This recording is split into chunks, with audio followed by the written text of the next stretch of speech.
Mga bakla, may naisipan akong kabutihan today ha. Naisipan kong bilhan ng sapatos si Papang kasi nagrereklamo na siya na luma na daw ang sapatos niya. Kaya ito na nga, nagpasama ako kay Sister Rex at kay Baklang Franz. Oh, bongga. Oh, diba? Una, dumaan kami sa Jayco pero wala kaming bet. So lumipat kami sa Starbucks, nag-order na kami, nagbayad na rin. Tapos naghintay. At dahil busy kami sa kaka-cellphone at di naman namin napansin, ready na pala ang order namin. Buti na lang si Sister Rex nakarinig at siya na ang kumuha kaloka. Habang nagkakapit ng si cellphone, bigla namin naisipang lumipat ng ibang table. Parang VIP lang ang peg. Maya-maya may dumaan si Ed, ang pogi, bakla.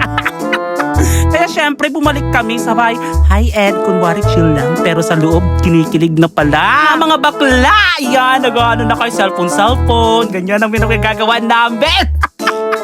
Nagkakapi, ganyan. Pero lalaki pala ang hanap. Nakakaloka. O diba, mayat-maya dyan daraan na si Ed. O diba, mag-hi tayo dyan. O diba, ayan na siya. O diba, uy, dumaan siyang pogi niya. In fairness ha. Ang lalandi ng mga dalawang baklang to. Pero talo kami sa kagandahan ni Sister Ed. Hi Ed. Hi. O diba, hi na hi talagang bakla. Isa pa, babe, please. Ganon.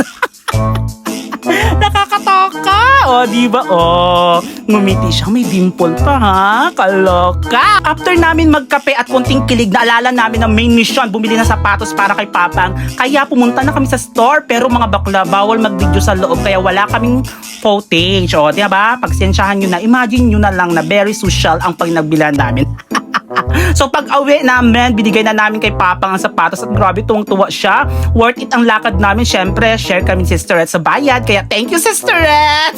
Ayun, ready na si Papang sa lakaran niya papuntang Manila. O, diba? O, diba? Tuwang-tuwa na siya dyan. O, pati si Sister Ed. O, nakikilig-kilig na yan. O, ay, Diyos me. O, diba? Kulay green. Bakla rin pala. Oy, joke lang ha. So hanggang dito na lang mga bakla. Thank you for watching.